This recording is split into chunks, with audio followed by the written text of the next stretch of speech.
Start होते हैं। Okay, good evening everyone. जैसा कि आप सभी को पता है कि अभी तक आप लोग सेकंड चैप्टर पढ़ रहे थे। पिछली क्लासेज में, कुछ क्लासेज में आपने सेकंड चैप्टर पढ़ा जिसका नाम है पॉलिनोमियल। ठीक है, तो इससे नाम से ही बिल्कुल क्लियर है कि हम यहाँ पॉलिनोमियल्स के बारे में पढ़ेंगे कि व्हाट इज पॉलिनोमियल। इसके अलावा फिर पॉलिनोमियल के टाइप कौन कौन से होते हैं, या इस पर बेस्ड जो भी क्वेश्चंस होते हैं उनको हम जनरली किस तरह से सॉल्व करते हैं। ठीक है, अच्छा, अभी आज की क्लास में हम किसी भी टर्म को फैक्टराइज कैसे करते हैं, किसी भी टर्म के फैक्टर्स किस तरह से करते हैं वो हम सीखेंगे। इससे पहले मुझे ये उम्मीद है कि आप अलजेब्रिक एक्सप्रेशन के बारे में ऑलरेडी सीख चुके होंगे। ठीक है, अलजेब्रिक एक्सप्रेशन के बारे में सीख चुके होंगे कि अलजेब्रिक एक्सप्रेशन क्या होता है और इसके टर्म्स क्या होते हैं। ठीक है, अगर मैं लास्ट क्लास का आपको याद दिलाऊं तो आपने लाइक और अनलाइक टर्म्स के बारे में पढ़ा था। ठीक है, लास्ट क्लास में आपने लाइक और अनलाइक टर्म्स के बारे में पढ़ा था। यस, हाँ बिल्कुल। ठीक है, तो अब हम स्टार्ट करते हैं। अभी हम सबसे पहले ये देखेंगे कि किसी भी जो अलजेब्रिक एक्सप्रेशन होता है उसकी जितनी भी टर्म्स होती हैं उनके हम फैक्टर्स कैसे कैसे कर सकते हैं। ठीक है, इसमें हमने एग्जांपल के लिए क्या माना है कि मान लो हमारे पास एक अलजेब्रिक एक्सप्रेशन है 5x + 6। अभी हमने ये तो ऑलरेडी आपने सीख लिया होगा कि किसी भी जो अलजेब्रिक एक्सप्रेशंस होते हैं यदि हमें उसके टर्म्स निकालने हो तो हम केवल उसमें प्लस और माइनस वाले साइन देखते हैं। ठीक है, प्लस और माइनस वाले साइन कितने टर्म्स को सेपरेट करते हैं उससे हमें पता चलता है कि कितने टर्म्स हैं। जैसे यहां अगर मैं बात करूं तो यहां हमारे पास दो टर्म्स हैं, कौन कौन से, 5xy और 6। ठीक है, ये हम ऑलरेडी सीख चुके हैं कि प्लस और माइनस ही उसी के अकॉर्डिंग हम देखते हैं कि किसी भी अलजेब्रिक एक्सप्रेशन में कितने टर्म्स हैं। ओके, अब हमने यहां से देख लिया कि इसमें एक टर्म तो हो गया 5xy और एक टर्म हो गया 6। ठीक है, अब इसकी जब हमने फैक्टर्स की बात करी, ठीक है, फैक्टर्स की बात करी तो ये क्या आपको दिख रहा है कि 5xy कुछ इस तरह से लिखा होगा 5 × x × y। करेक्ट, इस तरह से कुछ लिखा होगा 5xy। तो यहां से अब हम क्या 5 के और आगे फैक्टर्स कर सकते हैं क्या? बिल्कुल नहीं कर सकते। x के और आगे फैक्टर्स कर सकते हैं क्या? बिल्कुल नहीं कर सकते। y के और आगे फैक्टर्स कर सकते हैं क्या? बिल्कुल नहीं कर सकते। इसका मतलब ये हो गया कि 5xy के फैक्टर्स क्या क्या हो गए, 5 हो गया, x हो गया और y हो गया। ठीक है, इसके ये तीन फैक्टर्स हो गए। इसी तरह से अगर मैं 6 की बात करूं, ठीक है, 6 की बात करूं तो हम 6 को 1 × 6 भी लिख सकते हैं। ठीक है, और इसके अलावा 2 × 3 भी लिख सकते हैं। ठीक है, अब आपको ये लगेगा कि इसको हमें 1 × 6 लिखना है या 2 × 3 लिखना है। देखिए, जब भी हम फैक्टर्स की बात करते हैं तो वहां मैं नंबर्स की बात कर रहा हूं। ठीक है, जब भी हम किसी भी नंबर के फैक्टर की बात करते हैं तो वहां जनरली प्राइम फैक्टर्स की बात करते हैं। अब आपको ये डाउट आ गया होगा कि सर ये प्राइम फैक्टर्स क्या है। सो उसके लिए आपको ये जानना जरूरी है कि प्राइम नंबर्स क्या होते हैं। ठीक है, अच्छा, कोई भी आप कमेंट में प्राइम नंबर लिख के बताओगे, कोई भी एक प्राइम नंबर लिख के बताओगे, कोई भी 1 2 3 कोई से कितने भी लिख के बता सकते हो, बट कमेंट में बताइए अगर आपको याद है कि प्राइम नंबर्स क्या होते हैं। जल्दी से बताइए, प्राइम नंबर्स किसी को अगर याद है तो आपको प्राइम फैक्टर का कॉन्सेप्ट अच्छी तरह से समझ में आ जाएगा। अच्छा, ये प्राइम नंबर्स नहीं है, सॉरी, ये आप इवन नंबर्स लिख रहे हो। ये जो आपने लिखा है ना 4 या 2 और 4, ये है इवन नंबर्स। प्राइम नंबर्स क्या होते हैं, बिल्कुल सही बात है, रोहित के नाम से जो भी बच्चा है उन्होंने बिल्कुल सही लिखा है, 2 3 5 7। अच्छा, 7 से अगला कौन सा होगा प्राइम नंबर, एक बार ये बताओ कि 7 से अगला प्राइम नंबर कौन सा होगा जो अपने टेबल में आते हैं। मतलब मैं समझा नहीं, टेबल में तो काफी सारे आते हैं ना। ओके, अच्छा, नहीं 9 नहीं होता। इंटरेस्टिंग चीज ये है कि 9 नहीं होगा, 11 होगा, 13 होगा, फिर 15 नहीं होता, 17 होगा, 19 होगा, फिर 21 नहीं होता। तो आखिर इसको डिसाइड कैसे करते हैं? अच्छा, ठीक है, हाँ जी, 23 होगा, फिर उसके बाद 25 नहीं होगा, 29 होगा। ठीक है, अच्छा, बहुत ही क्लियर है वैसे, बट फिर भी मैं आपको समझा देता हूं। ये बहुत ही छोटा सा कॉन्सेप्ट है, हम एक प्राइम नंबर की बात कर लेते हैं, ठीक है। प्राइम नंबर्स वैसे हिंदी में आपको जानने की जरूरत नहीं, बट अगर हिंदी में भी जानना है तो इसको हम अभाज्य संख्याएं कहते हैं, ठीक है। हिंदी में जानने की नीड नहीं है। प्राइम नंबर्स क्या होते हैं कि ऐसे नंबर्स, आपको ध्यान से सुनना है, ऐसे नंबर्स जो ओनली खुद से डिवाइड कर सकते हैं जिनको, ठीक है। अच्छा, वन से तो सभी को कर सकते हैं, तो वन को तो हम हटा ही देते हैं, वो तो हो ही जाता है, ठीक है। वन से तो सारे नंबर्स डिवाइड हो ही जाते हैं, तो उसको अभी हम नहीं बात कर रहे हैं। सो ऐसे नंबर्स जो ओनली खुद से ही डिवाइड होते हैं, वन से भी होते हैं, तो या आप इसको अपडेट करके ऐसे भी सीख सकते हो, जो वन से और खुद से डिवाइड होते हैं। अब ऐसे कौन कौन से नंबर हैं, ठीक है। अच्छा, मैं यहाँ कुछ नंबर्स लिख रहा हूँ, ठीक है, इनको हम चेक करेंगे। 5, फिर इसके बाद मैंने 8 लिख लिया, फिर 9 लिख लिया, मैंने ऐसे ही रैंडम नंबर्स लिखे हैं। अच्छा, आपने नंबर में डिवाइड होते हैं, ओके गॉट इट। तो मैं ही थोड़ा अलग समझाता। देखिए, जैसे दो दो 1 और 2 के अलावा और किसी नंबर से डिवाइड नहीं होता, तो इसका मतलब 2 एक प्राइम नंबर है, ठीक है। अब हम 3 पर आते हैं। 3 भी 1 और 3 के अलावा किसी और से डिवाइड नहीं होता, तो 3 भी एक प्राइम नंबर है, तो 2 भी है, 3 भी है। अगर हम 4 की बात करें, तो 4 1 से भी होता है, 2 से भी होता है, 4 से भी होता है। इसका मतलब 1 और 4 के अलावा ये 2 से भी डिवाइड होता है, तो ये प्राइम नंबर नहीं है। प्राइम नंबर ओनली वही होगा जो खुद से डिवाइड होगा, ठीक है। इसी तरह 5 की बात करें, तो 5 भी 1 और 5 से ही डिवाइड होता है ओनली, ठीक है, तो 5 भी है। 8 की बात करें तो 8 तो नहीं होगा, क्लियर दिख रहा है, क्यों? क्योंकि ये 2 से भी डिवाइड होगा, 4 से भी होगा, ठीक है, इसलिए 8 तो नहीं होगा। अब इंटरेस्टिंग चीज 9 पे आती है, मैंने इसलिए 9 लिखा। देखिए, कुछ बच्चों को लग सकता है कि 9 भी एक प्राइम नंबर होगा, लेकिन 9 प्राइम नंबर नहीं होगा। क्यों नहीं होगा?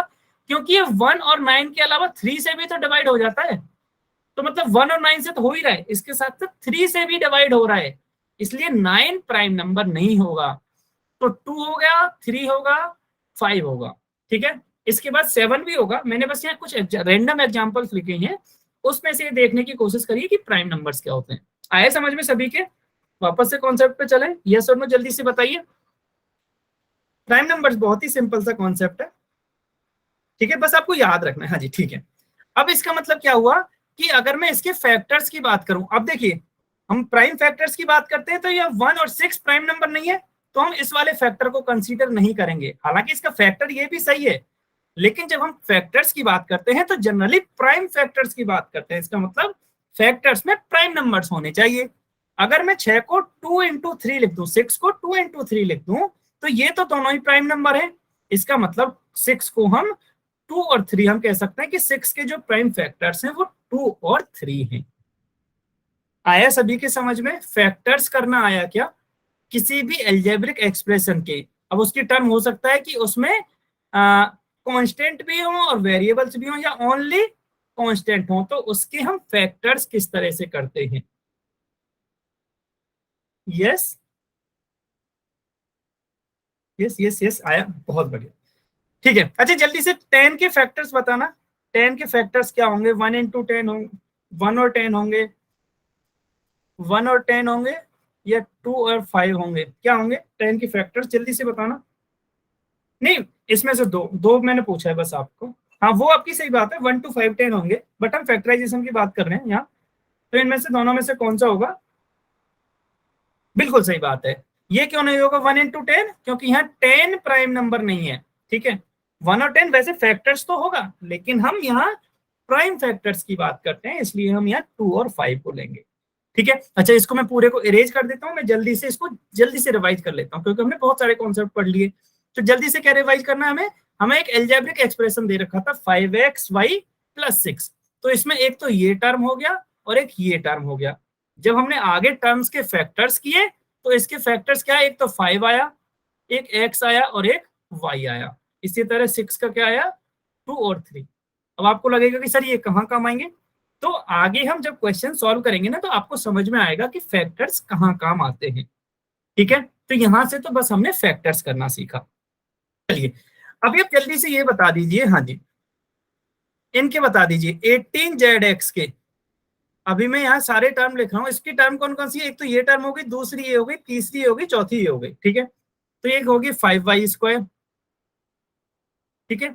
एक हो गया xyz, मैं यहाँ अभी माइनस नहीं लिख रहा हूँ, प्लस में ही कंसीडर कर रहा हूँ, और ये 21। सबसे पहले जल्दी से 18ZX के बताइए क्या फैक्टर्स होंगे। 18ZX को हम किस तरह से लिख सकते हैं?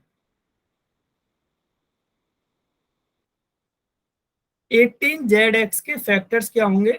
18 के 1 और 8 का मल्टीप्लाई करके 18 नहीं आएगा। विपिन के नाम से जो भी बच्चा है, यहाँ आपने थोड़ी सी गलती करी है। 18 का पहले 18 का फैक्टराइजेशन करना है आपको, ठीक है? आपने डायरेक्ट 1 और 8 लिख दिया है। फैक्टराइजेशन का मतलब ये है कि अगर हम उनका मल्टीप्लाई करें तो हमें, हाँ जी, टर्म मिल जाए। अच्छा ठीक है सलोनी, आपने भी आंसर किया है, लेकिन आपने प्राइम नंबर नहीं लिखा ना, यहाँ 6 प्राइम नंबर नहीं होता, तो 3 और 6 नहीं होंगे।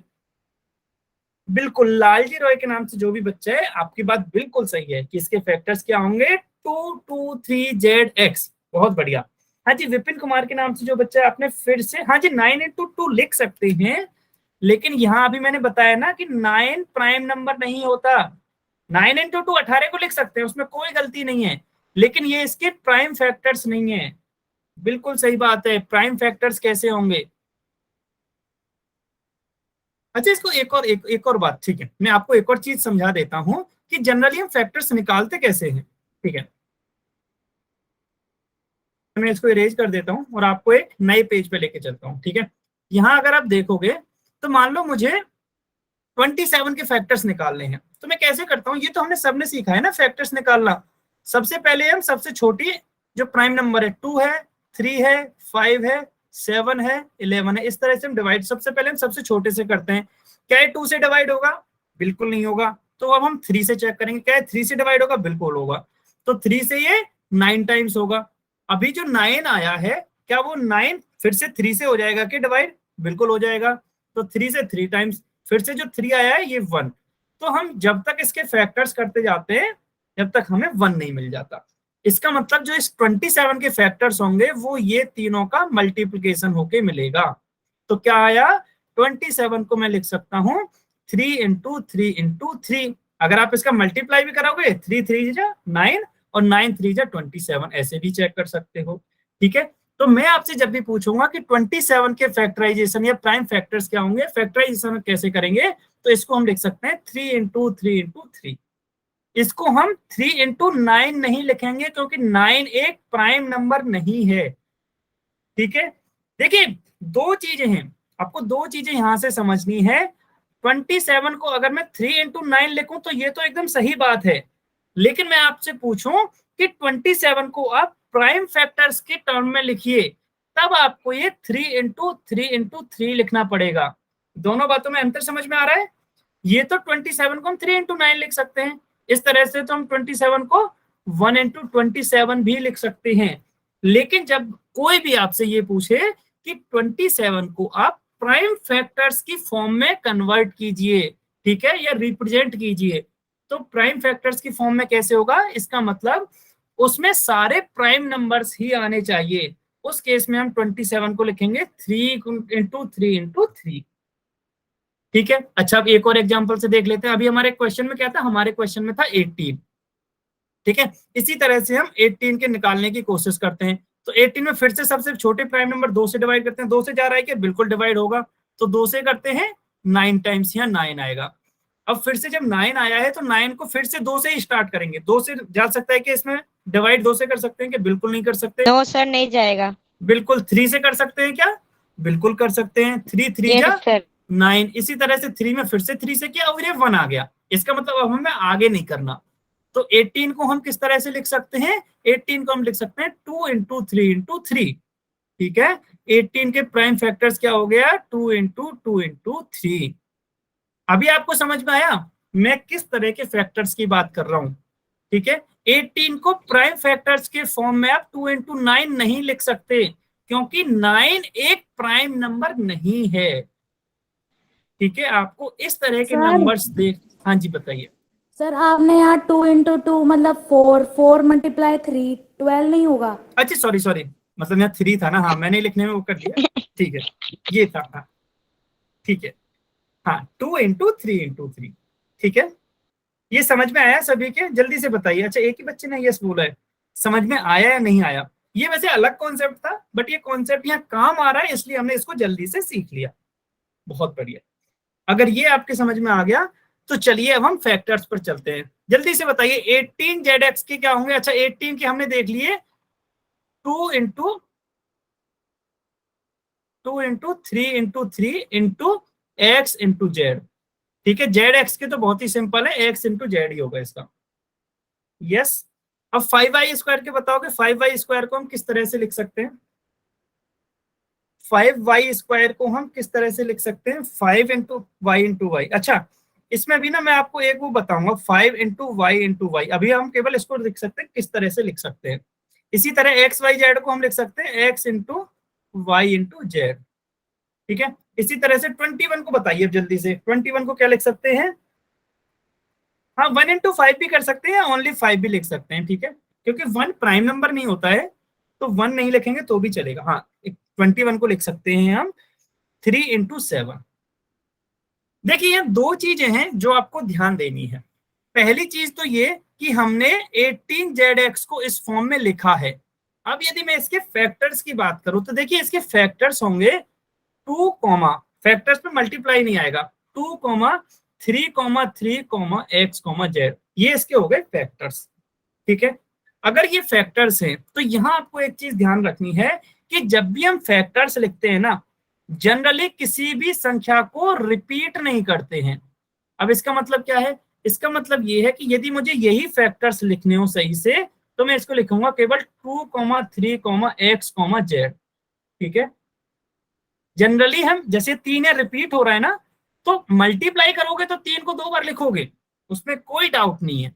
ठीक है, लेकिन अगर आप इसके फैक्टर्स लिखोगे तो एक फैक्टर तो हो गया 2, दूसरा फैक्टर हो गया 3। अब जब फैक्टर ऑलरेडी 3 हो ही चुका है तो दूसरा 3 रिपीट करने की नीड नहीं है। और इसके बाद कहेंगे हम एक्स है और जेड है, यानी कि इसके 2 है 3 है एक्स और जेड है। ये आया समझ में? ये थोड़ा सा कंफ्यूजिंग लग सकता है, अगर नहीं आया हो तो मैं फिर से आपको समझा दूंगा, बस आप बता दीजिए समझ में आया या नहीं, या फिर से समझना है, जैसा भी आपका वो हो। जल्दी से। नहीं आया ना? ठीक है, एक बच्चे को नहीं आया, और किसको नहीं आया? जल्दी से। कोई बात नहीं, मैं दोबारा से समझा दूंगा, नहीं आया तो कोई बात नहीं है।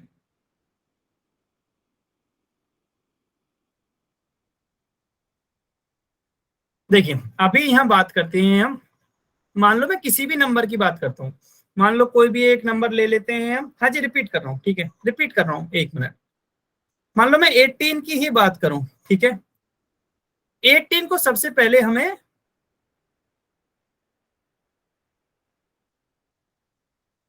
प्राइम फैक्टराइजेशन बताना है आपको। ठीक है, 18 के, इसके अलावा फिर फैक्टर्स क्या क्या होंगे इसकी फॉर्म में रिप्रेजेंट करना है सबसे पहले आपको, प्राइम फैक्टराइजेशन की फॉर्म में। तो इसको हम लिख सकते हैं कि 2 इंटू 3 इंटू 3। ठीक है, ऐसे लिख सकते हैं, ये तो अभी हमने देखा था। तो ये तो हो गया कि 18 को हमने अभी रिप्रेजेंट किया दूसरी तरीके से बस। अब वो दूसरा तरीका क्या है? वो है प्राइम फैक्टराइजेशन। यस और नो, यहां तक आया समझ में? अब एक एक करके चलते हैं। 18 को बस अभी मैंने रिप्रेजेंट किया दूसरी तरीके से। अगर आप यहां भी देखोगे तो 2 इंटू 3 इंटू 3 भी तो 18 है, तो मैंने क्या किया 18 को यहां दूसरी तरीके से रिप्रेजेंट किया है। पहली चीज ये हो गई। अब दूसरी चीज यदि मैं आपसे ये पूछूं कि इसके प्राइम फैक्टर्स कौन कौन से होंगे, ठीक है, अगर इसके प्राइम फैक्टर्स कौन कौन से होंगे तो देखिए एक तो 2 हो गया, एक 3 हो गया, और एक फिर से 3 हो गया। ठीक है, तो जब भी चीजें, अच्छा देखो आप ऐसे भी लिख सकते हो, ऐसा नहीं है कि ये गलत है। मैं ये बता रहा हूं कि जनरली हम रिपीट नहीं करते जब भी फैक्टर्स की बात करते हैं। ठीक है, अब वो क्यों नहीं करते, अब हम इसका ना उल्टा समझने की कोशिश करते हैं। ठीक है, प्राइम फैक्टर्स का मतलब ये है कि आप वो संख्याएं बताओ या वो नंबर्स बताओ जिनसे हम 18 को डिवाइड कर सकते हैं। वो प्राइम नंबर बता दीजिए चलिए आप, जिनको हम 18 से डिवाइड कर सकते हैं, या 18 को जिनसे डिवाइड कर सकते हैं। उल्टा 18 को कौन कौन से प्राइम नंबर से डिवाइड कर सकते हैं बताना आप यहाँ कमेंट में लिख के बताओगे। 2 और 3 से। ठीक है, करेक्ट करेक्ट करेक्ट, बिल्कुल। नहीं 9 नहीं है, 9 प्राइम नंबर नहीं है ना, तो 9 से नहीं होगा, 9 से डिवाइड होगा, लेकिन 9 प्राइम नंबर नहीं है, इसलिए हमारे इसमें 9 नहीं आएगा। ठीक है, वो दूसरा कॉन्सेप्ट है। तो यहां से बस हम, इसका मतलब यही होता है, प्राइम फैक्टर्स का मतलब यही होता है कि ऐसे कौन कौन से नंबर्स हैं जिनसे हम 18 को डिवाइड कर सकते हैं। तो ऐसे कौन कौन से नंबर हुए, 2 हुआ और 3 हुआ। अगर आप इसको 2,3,3 लिखोगे तो भी गलत नहीं है, ठीक है, मैं फिर से रिपीट करता हूं, लेकिन जनरली हम 2,3 ही लिखते हैं, हम इसको रिपीट नहीं करते, ठीक है, इसको हम जनरली रिपीट नहीं करते हैं। करेक्ट, यस और नो, जल्दी से बताइए। अच्छा जल्दी से, क्या आप 42 के बता दीजिए, जल्दी से बताइए 42 के नाम वो क्या होंगे, factors, prime factors, sorry, prime factors क्या क्या होंगे 42 के।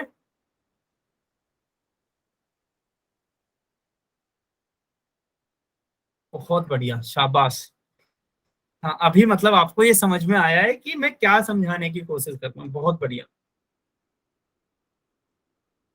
ठीक है, सिंपल सिंपल, बहुत ही सिंपल। आप सबसे पहले इसमें 2 से डिवाइड करोगे तो 2 से 21 टाइम्स जाएगा। अब 21 को 2 से डिवाइड नहीं कर सकते तो 3 से करेंगे, ये 7 टाइम्स जाएगा।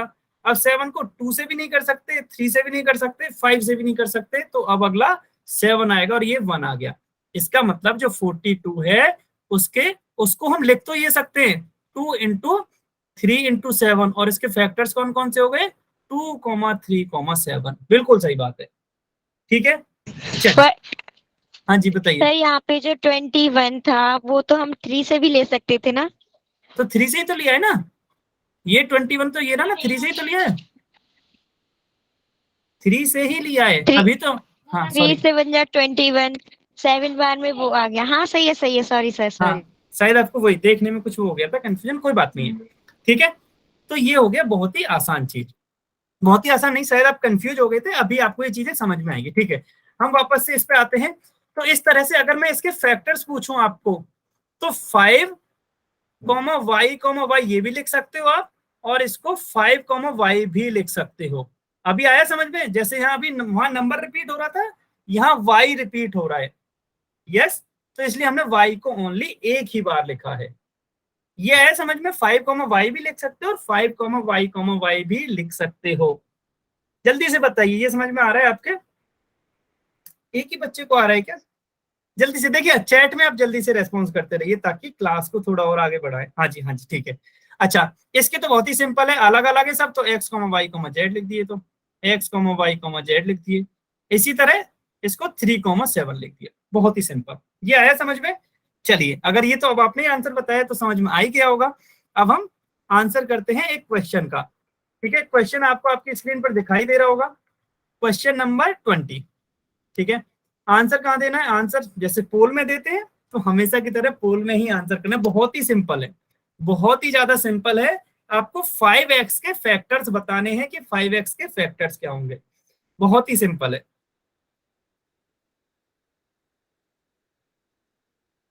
बस, बहुत बढ़िया। ओके, अच्छा आंसर 3 ने दे दिया लेकिन हैंडरेज 2 ने किया, ऐसा क्यों? 4 ने दे दिया इवन आंसर, सभी बच्चे हैंडरेज कर सकते हैं। बहुत बढ़िया, बहुत बढ़िया, शाबाश, बहुत ही आसान है, बहुत ही आसान है।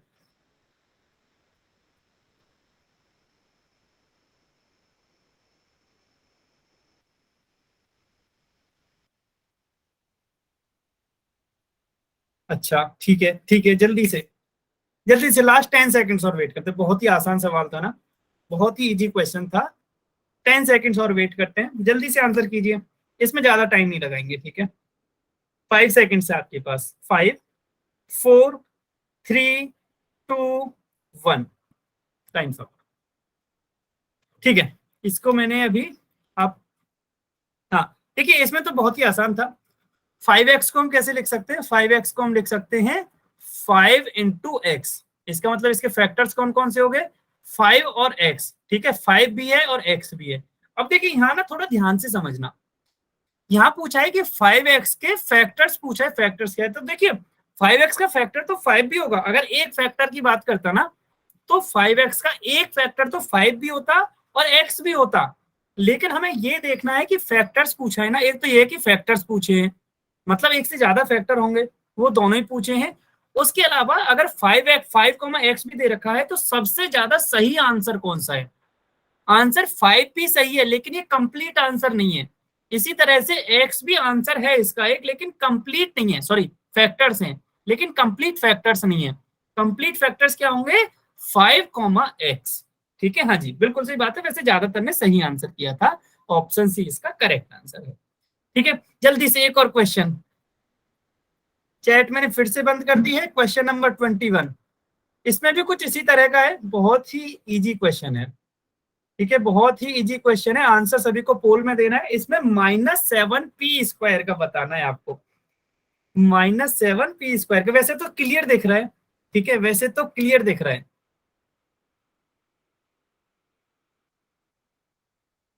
बहुत बढ़िया, ओके ओके। नहीं, हैंड रेज ज्यादा बच्चों ने कर रखा है, आंसर कम क्या है, 11 बच्चों ने। हाँ अच्छा, अभी ठीक है, अभी ठीक है। नहीं, अभी भी 9 बच्चों ने हैंड रेज कर रखा है, 10 बच्चों ने। आंसर अभी 9 का आया है, एक बच्चे हाँ अभी ठीक है, बढ़िया, अभी ठीक है। आधे बच्चों ने आंसर किया भी ओनली, जल्दी से आंसर कीजिए। अभी भी कुछ बच्चे ऐसे हैं जिन्होंने आंसर नहीं किया, जल्दी से आंसर कीजिए, बहुत ही इजी क्वेश्चन है। हाँ, इसमें अभी तक जितने भी बच्चों ने आंसर किया ना, सबका एकदम सही है, बहुत बढ़िया, शाबाश, बहुत बढ़िया।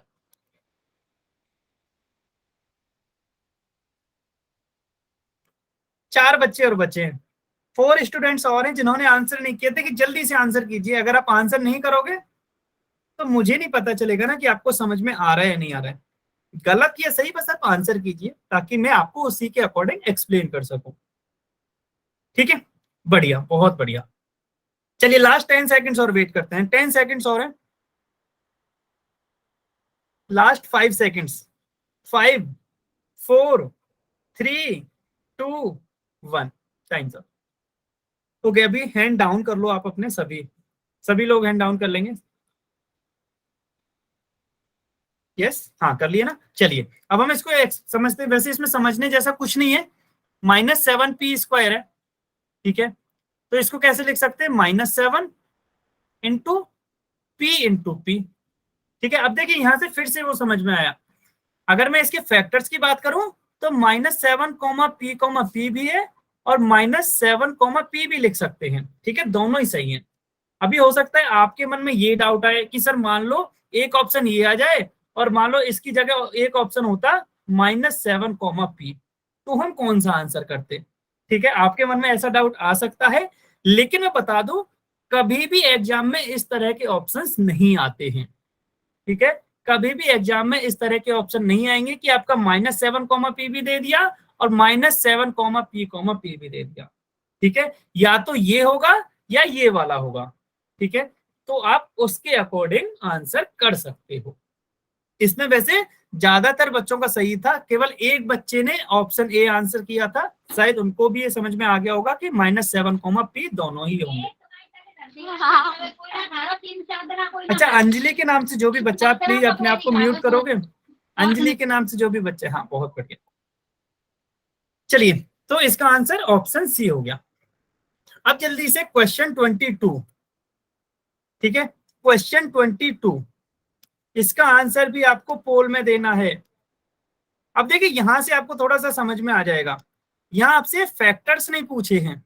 ठीक है, यहां आपसे फैक्टर्स नहीं पूछे, बल्कि उसको बोला है कि इसको आपको एक्सप्रेस करना है किसमें, फैक्टर्स के प्रोडक्ट की फॉर्म में। ठीक है, यहाँ फैक्टर्स नहीं पूछे हैं, तो यहाँ कॉमा नहीं लगाना है, यह प्रोडक्ट के फॉर्म में पूछा है तो मल्टीप्लाई का साइन होना चाहिए। ठीक है, चलिए बताइए जल्दी से। अच्छा, आंसर आना स्टार्ट हो चुका है, बहुत बढ़िया, शाबाश, बहुत बढ़िया,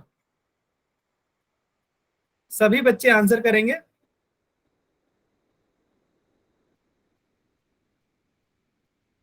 क्वेश्चन में हमें एक्सप्रेशन क्या दे रखा था, -3m²n_l। इसको आपको जो इसके फैक्टर्स है उनके प्रोडक्ट की फॉर्म में इसको एक्सप्रेस करना था।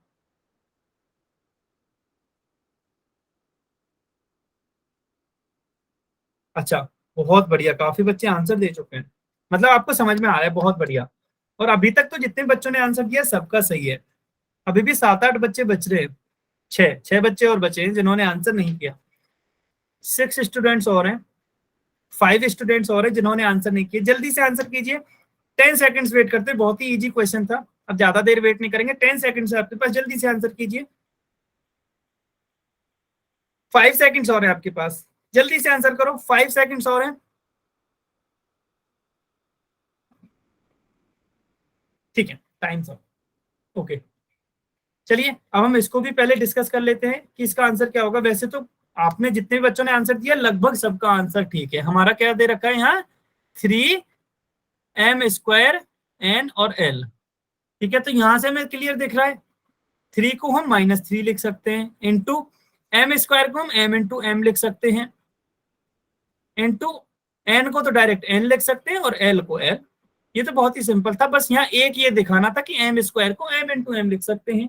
तो ऑप्शन बी हमारा करेक्ट आंसर है। ठीक है, ऑप्शन बी हमारा करेक्ट आंसर है।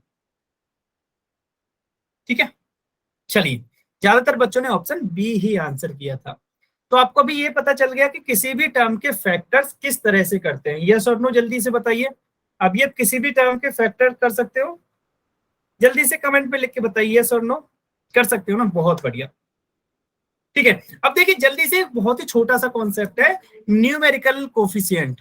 ठीक है, अब ये न्यूमेरिकल कोफिशिएंट क्या होता है, बहुत ही आसान है, बस आपको ये नाम याद रखना है कि न्यूमेरिकल कोफिशिएंट आखिरकार होता क्या है। देखिए इसके लिए आपको कोई भी एक एक्सप्रेशन ले लो, कोई भी एक एक्सप्रेशन ले लो। मान लो मैंने एक अलजेब्रिक एक्सप्रेशन ले ली 5x + 3y + 3, मान लो मैंने ये ले ली। हाँ जी बताइए, आपने हैंड रेज किया हुआ है, अगर कोई डाउट नहीं है तो आप हैंड डाउन कर सकते हो। ठीक है, जिन भी बच्चों ने हैंड रेज किया हुआ है, अगर कोई डाउट नहीं है तो आप हैंड डाउन कर सकते हो। अगर कोई डाउट है तो अपना डाउट पूछ सकते हो आप। नहीं है, चलिए ठीक है। इस तरह से मान लो मैंने कोई अलजेब्रिक एक्सप्रेशन ले ली, तो कोफिशिएंट क्या होता है, कोफिशिएंट हमेशा किसी ना किसी वेरिएबल का होता है। अब यहाँ वेरिएबल कौन कौन से हैं, एक तो x है और एक y है। ठीक है, यहाँ एक तो पहली चीज ये ध्यान रखनी है आपको कि कोफिशिएंट हमेशा किसी भी वेरिएबल का होता है। अब यहाँ वेरिएबल कौन कौन से, x और y है, तो x का कोफिशिएंट क्या है, ये तो हमें बहुत ही क्लियर दिख रहा है, जो भी उसके सामने नंबर लिखा होता है वही उसका कोफिशिएंट होता है। इसके सामने अगर 5 है तो हम कहेंगे कि x का कोफिशिएंट हो गया 5। जल्दी से कमेंट में लिख के बताइए y का कोफिशिएंट क्या है, y का कोफिशिएंट क्या है, बिल्कुल सही बात है, y का कोफिशिएंट क्या है, y के सामने कौन सा नंबर लिखा हुआ है, 3। अब आप ये कहोगे यहां से दो चीजें निकलती है, पहला तो ये कि सर अब इस 3 को कैसे दिखाएंगे, 3 क्या है। देखिए 3 में यहाँ कोई भी वेरिएबल नहीं है। ठीक है, वेरिएबल केवल इन दो में था, x और y, 3 में नहीं है, तो हम इसको डायरेक्ट ही एक कांस्टेंट बोलते हैं। क्या बोलते हैं, एक कांस्टेंट बोलते हैं। ठीक है, कांस्टेंट बोलते हैं। पहली चीज तो ये हो गई। दूसरी चीज समझने की क्या कि मान लो मेरे पास ओनली x + 2y लिखा हो, तो यहां से मुझे y का कोफिशिएंट तो पता है 2y है, लेकिन यहां से x का कोफिशिएंट क्या होगा, आप कमेंट में लिख के बताना आपको क्या लग रहा है।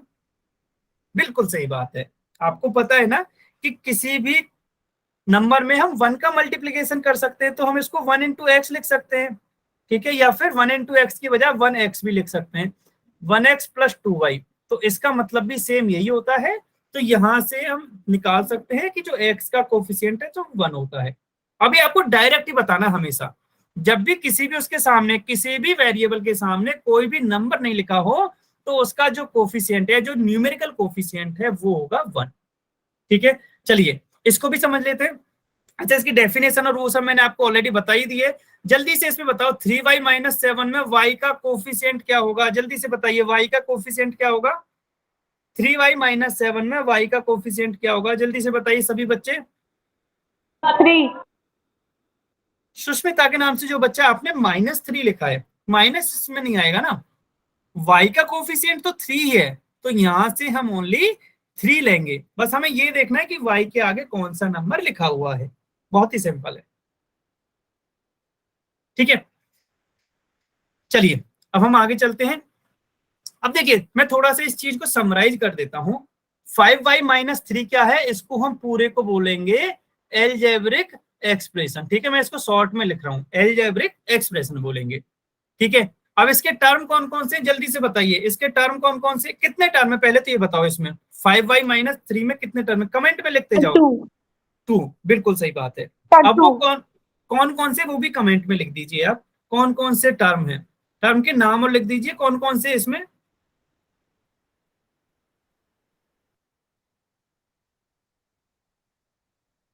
ओके, जल्दी से, इसमें थोड़ा सा कंफ्यूज हो रहे हैं शायद आप लोग।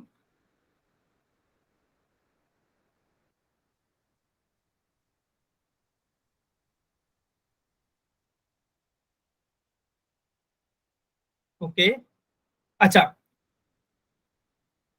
अच्छा, ये मुझे बताइए कि मैम ने ये आपको सिखाया कि नहीं।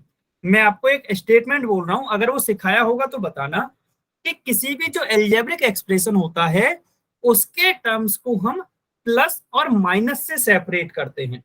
यस और नो, ये मैम ने सिखाया। किसी भी एल्जेब्रिक एक्सप्रेशन के जो टर्म्स होते हैं उसको हम प्लस और माइनस से सेपरेट करते हैं। तो यहाँ प्लस तो है नहीं, तो फिर माइनस से क्या क्या सेपरेट हो रहा है, एक तो 5y हो रहा है और एक 3 हो रहा है।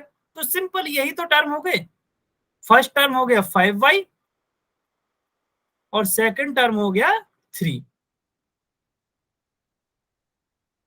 ठीक है, बहुत ही आसान था। बस अगर आपको पिछली क्लास का ये लर्न करते या ये याद रहता तो शायद आप ये आसानी से बता पाते कि 5y माइनस 3 में दो टर्म्स हैं, पहला है 5y और दूसरा है 3। चलिए, अगर ये आपको समझ में आया तो एक चीज और बता दीजिए कि इसमें 5y में y का कोफिशिएंट क्या है, जल्दी से ये और बता दीजिए। तो अभी सीखा है, इसमें गलती किसी को नहीं करनी है। 5, बिल्कुल सही बात है। ठीक है, 5y माइनस 3 में क्या है। चलिए, अब मैं इसको इरेज कर रहा हूं। अब आप मुझे ये बताइए, इस पूरे उसमें, इस एल्जेब्रिक एक्सप्रेशन में कांस्टेंट टर्म क्या है, वो बताना है। बिल्कुल सही बात है। ठीक है, कांस्टेंट टर्म क्या है, -3। अच्छा, -3 भी लिख सकते हैं या आप इसको 3 भी लिख सकते हैं। ठीक है, दोनों ही इसके आंसर सही होंगे। क्यों सही होंगे, क्योंकि माइनस, अगर यहां से देखोगे तो ये 3 है, अगर मान लो इसको ही ऐसे लिखोगे 5y प्लस इसमें -3 ब्रैकेट में लिख दोगे तो इस केस में माइनस हो जाएगा। ठीक है, तो आप -3 लिखोगे वो भी सही है, 3 लिखोगे वो भी सही है। तो कांस्टेंट यहां से बोल सकते हो 3 है। ठीक है, चलिए, आप इसका स्क्रीनशॉट ले सकते हो। ठीक है, आप इसका स्क्रीनशॉट ले सकते हो। यही अभी हमने सीखा ना, ये पूरा एल्जेब्रिक एक्सप्रेशन है 5y माइनस 3, ये हो गया। इसके टर्म हो गए 5y और 3। इसमें 5y में न्यूमेरिकल कोफिशिएंट क्या हो गया, 5। और इसमें अच्छा एक वेरिएबल रह गया था, वेरिएबल तो सिंपल ही होता है ना, variable x y z p q r a b c इस तरह से जो भी होता है वो सब वेरिएबल होते हैं। तो यहाँ y है, ये वेरिएबल हो गया और कांस्टेंट हो गया 3। ठीक है, यहां तक समझ में आया कि यस और नो। अभी हम कुछ क्वेश्चन सॉल्व कर लेते हैं, अगर यहां तक आपको समझ में आया है तो यस और नो जल्दी से बताइए। यहां तक समझ में आया सभी के, बहुत ही इजी क्वेश्चंस पढ़ रहे हैं, बहुत ही इजी कॉन्सेप्ट कर रहे हैं अभी हम।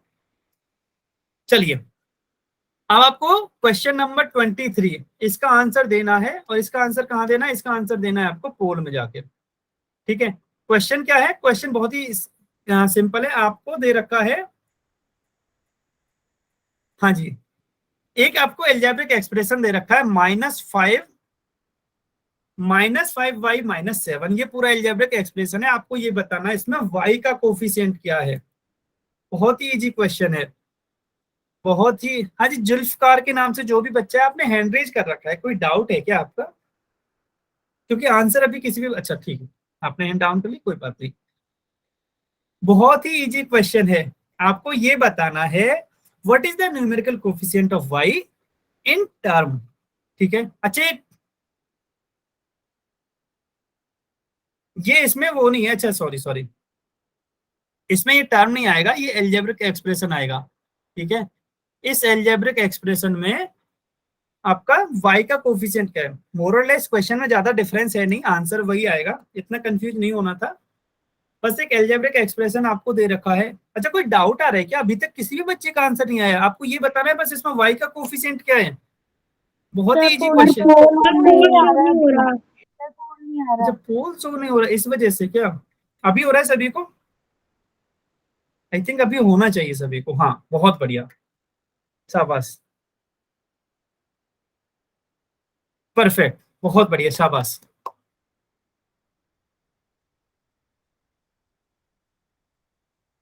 कोफिशिएंट का मतलब मैंने सभी को बताया, कोफिशिएंट का मतलब क्या है, अगर आपको वो याद है तो आपका अगले स्टेप में आंसर आ जाएगा। ठीक है, ये मुश्किल से 5 सेकंड का क्वेश्चन है, 5 सेकंड में इसका आंसर आ जाना चाहिए। ठीक है, फिर भी हम लास्ट के 10 सेकंड और वेट करते हैं, इसमें ज्यादा टाइम नहीं वेट करेंगे। ठीक है, 10 सेकंड्स और हैं आपके पास, जल्दी से आंसर कीजिए। सभी बच्चे आंसर करेंगे, एक तो सभी बच्चे आंसर करेंगे। -5 -7 में y का कोफिशिएंट निकालना है, बहुत ही आसान है। आपको क्या दे रखा है, -y -7। ठीक है, चलिए टाइम अप हो गया। ठीक है, हाँ जी, चलिए अब हम इसको डिस्कस कर लेते हैं। यहाँ हम क्लियरली देख सकते हैं कि ये तो हमें दे रखा था एल्जेब्रिक एक्सप्रेशन, अब हमें चाहिए क्या था, कोफिशिएंट ऑफ y चाहिए ना। तो y तो ये रहा, इसका कोफिशिएंट क्या होता है, जो भी नंबर इसके आगे लिखा होता है। तो इसके आगे क्या लिखा है, इस बार -5 लिखा है, तो इसका कोफिशिएंट हो जाएगा -5, यानी कि ऑप्शन बी इसका करेक्ट आंसर होगा। ठीक है, कुछ बच्चों ने ऑप्शन ए आंसर दिया, एक या दो बच्चों ने ऑप्शन ए आंसर दिया। देखिए ऑप्शन ए तो आपने पूरी की पूरी टर्म लिख दी है ना, -5y, इसमें तो आपको y लिखना ही नहीं था, क्योंकि y का तो इसमें कोफिशिएंट पूछा ही था ना, तो y तो आएगा ही नहीं, ओनली -5 आएगा। ठीक है सर एक और अगर बार फिर समझा दो। मैं एक्सप्लेन कर देता हूं फिर से, आपको दे रखा है -5y -7। अच्छा, सबसे पहले इसको हम बिल्कुल इससे चलते हैं प्रोसेस से। इसमें टर्म कौन कौन सा है, पहली टर्म है -5y और दूसरी है 7, दो टर्म हो गई। अब इसमें क्या पूछा है, इसमें y का कोफिशिएंट पूछा है, तो y का कोफिशिएंट तो ओनली इस टर्म में होगा, इस टर्म में तो कोई y है ही नहीं, तो यहाँ तो कोई कोफिशिएंट की बात ही नहीं आएगी। y कहाँ है, ओनली फर्स्ट टर्म में है, तो इसका कोफिशिएंट क्या होता है, जो भी उसके सामने नंबर लिखा होता है, वेरिएबल के सामने जो भी नंबर लिखा होता है वही उसका कोफिशिएंट होता है। यहाँ नंबर क्या है, यहाँ नंबर है -5, तो हम ये कहेंगे कि -5 इसका न्यूमेरिकल कोफिशिएंट है, ओनली कोफिशिएंट बोलोगे, दोनों एक ही बात है। आया समझ में, आया, ओके, ठीक है। Yes sir. चलिए बहुत बढ़िया, तो ऑप्शन बी इसका करेक्ट आंसर हो गया। क्वेश्चन, चलिए अगले क्वेश्चन की तरफ चलते हैं, क्वेश्चन नंबर 24। देखिए गलत नहीं करना है किसी को, आप थोड़ा सा टाइम ले लीजिए, उसकी कोई इश्यू नहीं है, लेकिन अगर आप गलत करोगे तो फिर आपको ध्यान से वो करना पड़ेगा सॉल्व हर बार। ठीक है, अब इसमें क्या करना है, आपको क्या दे रखा है, -z+3y²। इसमें आपको y² का कोफिशिएंट बताना है कि y² का क्या होगा। बहुत बढ़िया, एक ही बच्चे ने हैंड रेज किया, आंसर 3 के आ चुके हैं। सभी बच्चे हैंड रेज कर लो अपने प्लीज। हाँ अभी ठीक है, नहीं 4 ने, अब 4 ने कर रखा है हैंड रेज। हाँ 4 के आंसर आ गए, ठीक है, बहुत बढ़िया, बहुत बढ़िया, शाबाश। सभी बच्चे आंसर करेंगे, सभी बच्चे आंसर करेंगे, ये तो बहुत ही आसान है। ठीक है, इसमें हम ज्यादा टाइम वेट भी नहीं करेंगे, जल्दी से आंसर कीजिए। 50% बच्चे आंसर कर चुके हैं, इवन 50% से ज्यादा बच्चे आंसर कर चुके हैं। बहुत बढ़िया, शाबाश शाबाश शाबाश, सभी बच्चे आंसर करेंगे। लास्ट 10 सेकंड्स और वेट करते हैं, इसमें ज्यादा टाइम वेट नहीं करेंगे, 10 सेकंड्स और हैं आपके पास। ठीक है, टाइम सब, चलिए अब हम इसको समझ लेते थे कि बहुत ही आसान था। हमें क्या दे रखा है, -z+3y²। अब हमसे पूछा क्या है, वो इंपॉर्टेंट है, हमसे पूछा है केवल y², सॉरी यहाँ से y² का न्यूमेरिकल कोफिशिएंट। तो y² कहाँ है हमारा, ये रहा, y² के आगे क्या नंबर है, 3, तो यही इसका न्यूमेरिकल कोफिशिएंट हो जाएगा। क्या है, 3, तो ऑप्शन सी हमारा करेक्ट आंसर है। ठीक है, अभी अगर आपका डाउट नहीं है तो हैंड डाउन कर लीजिए, जिसने भी हैंड रेज कर रखा है। अगर डाउट है तो आप बता दीजिए, आपका डाउट है तो हम वो डिस्कस कर लेंगे। अभी भी 3 बच्चों ने हैंड रेज कर रखा है, कोई डाउट है क्या आपका, किसी का भी कोई डाउट है? नो नो नो, अभी भी 3 बच्चे हैं, 2 बच्चे हैं अभी भी। जुल्फकार के नाम से जो बच्चा, आपने अभी भी हैंड रेज कर रखा है, कोई डाउट हो तो बता दीजिए। नहीं है तो चलिए इस कॉन्सेप्ट का ये लास्ट क्वेश्चन करते हैं, फिर अगला कॉन्सेप्ट पढ़ेंगे हम। कॉन्सेप्ट क्या है, क्वेश्चन क्या है, क्वेश्चन नंबर है 25। ठीक है, क्वेश्चन क्या है, क्वेश्चन में सिंपल वैसे ही दे रखा है, एक हमें एल्जेब्रिक एक्सप्रेशन दे रखी है जिसमें हमें क्या बताना है, हमें इसमें y क्यूब का बताना है कि y क्यूब का बताना है कि y क्यूब का कोफिशिएंट क्या है। ठीक है, बहुत बढ़िया, शाबाश, बहुत बढ़िया, बहुत बढ़िया, शाबाश, सभी बच्चे आंसर करेंगे। ठीक है, y क्यूब का बताना था इसमें। अच्छा, ठीक है, ज्यादातर बच्चे ने सही आंसर किया, बहुत बढ़िया, शाबाश, बहुत बढ़िया। अच्छा, एक दो बच्चे अभी भी कंफ्यूज हो रहे हैं। ये लास्ट क्वेश्चन है, इसका थोड़ा, इसको फिर से थोड़ा सा डिटेल में कर लेंगे डिस्कस। ठीक है, क्योंकि अलग अलग आंसर आ रहे हैं कुछ बच्चों के, वैसे ज्यादातर बच्चों ने एकदम सही आंसर किया है। तो लास्ट 10 सेकंड्स और वेट करते हैं। 10 सेकंड्स है आपके पास इसका आंसर करने के लिए, फिर हम इसको डिस्कस करेंगे।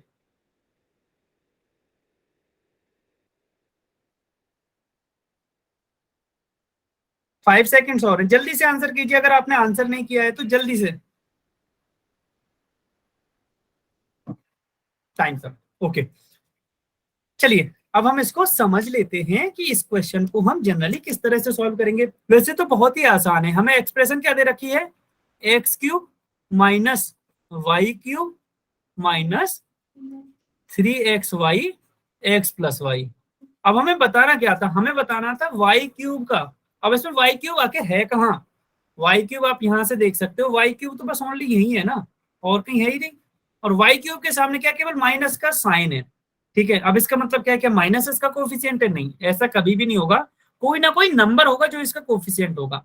अब मैंने आपको भी बताया था कि जिस भी वेरिएबल के सामने कोई नंबर नहीं होता, हम वहां 1 लिख सकते हैं। इसका मतलब हम इसको ऐसे लिख सकते हैं, 1x³ माइनस 1y³, ठीक है, minus 3xy x plus Y. ठीक है, इस तरह से लिख सकते हैं। तो यहां से हमें दिख रहा है कि जो y³ है उसका कोफिशिएंट क्या है, उसका कोफिशिएंट है -1। तो -1 यहां से ऑप्शन ए करेक्ट हो जाएगा। ये सभी को समझ में आया, यस और नो जल्दी से बताइए। Yes sir. आया, चलो बहुत बढ़िया, बहुत ही इजी कॉन्सेप्ट था। चलिए, अब हम क्या करते हैं, इसका ऑप्शन ए करेक्ट हो गया। अब हम जल्दी से अगले कॉन्सेप्ट पर चलते हैं। हमें यहां से क्या निकालना है कि मान लो आपको कोई भी एक एल्जेब्रिक एक्सप्रेशन दे रखे हो। मान लो मैं कोई भी एक एल्जेब्रिक एक्सप्रेशन लिख लेता हूं, x+3। ठीक है, मान लो ये एल्जेब्रिक एक्सप्रेशन आपको दे रखी है और आपसे पूछा है कि इसकी वैल्यू फाइंड करिए। बट क्वेश्चन ये आता है कि वैल्यू कहाँ फाइंड करनी है। तो मैं आपसे पूछूं अगर कि x=1 पर इसकी वैल्यू फाइंड करिए, इसका मतलब क्या है, इसका मतलब ये है कि जो वेरिएबल x था उसकी जगह हमें 1 पुट करना है। उसकी जगह क्या पुट करना है, 1। तो जब हम एक्सप्रेशन में x की जगह 1 पुट करेंगे, तो x की जगह 1 पुट किया, बाकी की चीजें सेम रहेंगी। तो 1 + 3 कितना हो जाएगा, 4। इसका मतलब क्या हुआ, इसका मतलब ये हो गया कि जो ये हमारी एक्सप्रेशन थी x+3, इसमें x=1 पर इसकी वैल्यू क्या हो गई, 4 हो गई। अब आपको लगेगा कि क्या हमेशा इसकी वैल्यू 4 होगी, बिल्कुल नहीं। इसकी वैल्यू डिपेंड करेगी कि आप x की किस वैल्यू के लिए निकाल रहे हो। ठीक है, x की किस वैल्यू के लिए आप इसकी वैल्यू निकाल रहे हो। 1 के लिए, अच्छा इसकी x+3 की ही x=3 के लिए वैल्यू बता दीजिए जल्दी से कमेंट में। x=3 के लिए इसकी वैल्यू बता दीजिए जल्दी से कमेंट में। बहुत बढ़िया, शाबाश। x=3 के लिए इसकी वैल्यू बतानी है आपको।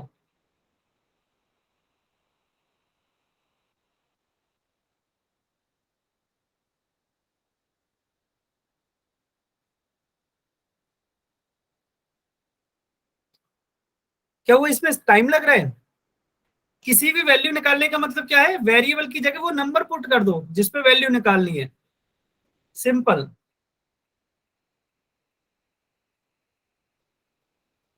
रोहित सैनी के नाम से जो बच्चा है, सलोनी के नाम से जो बच्चा है, हाँ जी, आपका आंसर बिल्कुल सही है। देखिए बहुत ही सिंपल है। मान लो हमें इसकी x=3 पे वैल्यू निकालनी थी, तो हमें क्या करना है, x की जगह 3 पुट कर देना है बस। x की जगह 3 किया, बाकी की चीजें सेम रहेंगी। तो 3 + 3 कितना होता है, 6। हम ये कहेंगे कि इसकी इज इक्वल टू 3 पर इसकी वैल्यू है 6। ठीक है, चलिए इसको और थोड़ा सा डिटेल में समझ लेते हैं। मान लीजिए हमारे पास एक एक्सप्रेशन है 3y माइनस 7, 3y माइनस 7। अब हमें क्या करना है, y इज इक्वल टू 3 पर इसकी वैल्यू फाइंड करनी है इस एक्सप्रेशन की। तो जल्दी से पहले आप कोशिश कर लीजिए, फिर आपको मैं बता दूंगा एक बार। y की जगह आपको 3 पुट करना है, सिंपल, बहुत ही सिंपल है, बस आपकी कैलकुलेशन सही होनी चाहिए। अगर कैलकुलेशन सही है तो इससे इजी क्वेश्चन कुछ नहीं हो सकता, बस आपकी कैलकुलेशन एकदम परफेक्ट होनी चाहिए। जल्दी से बताइए 3y माइनस 7 में यदि हम y की जगह 3 पुट करेंगे तो क्या आएगा?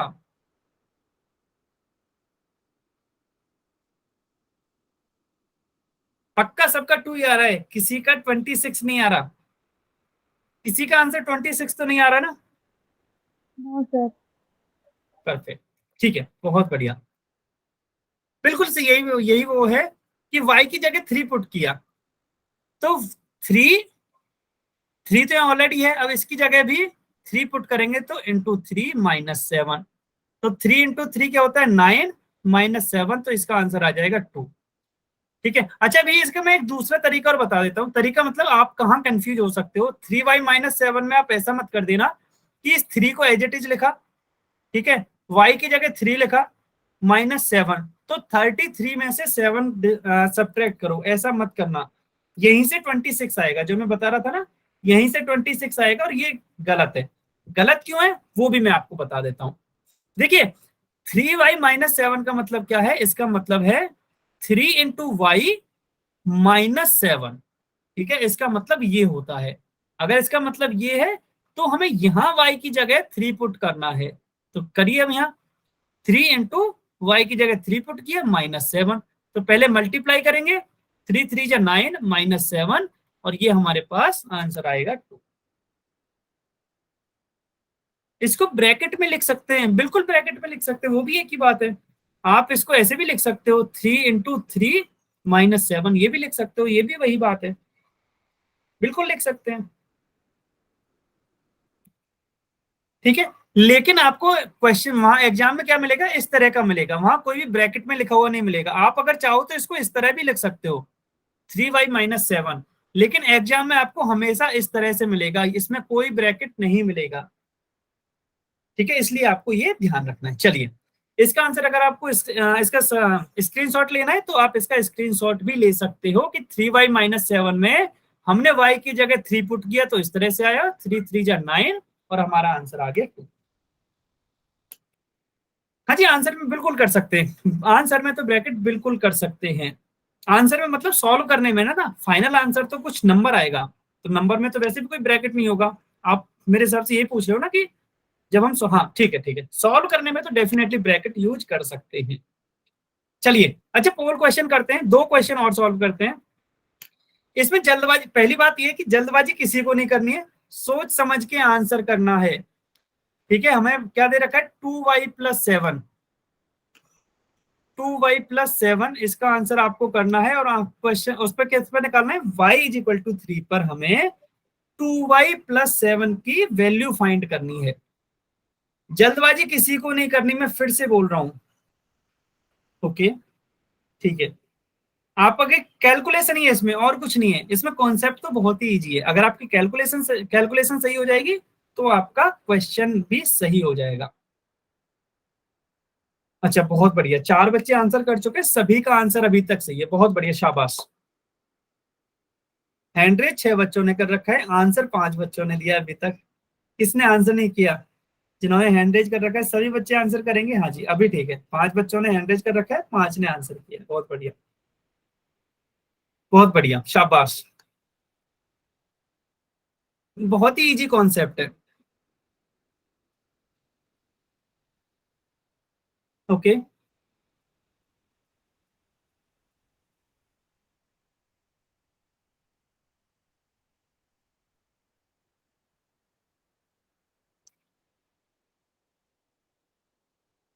जल्दी से आंसर कीजिए।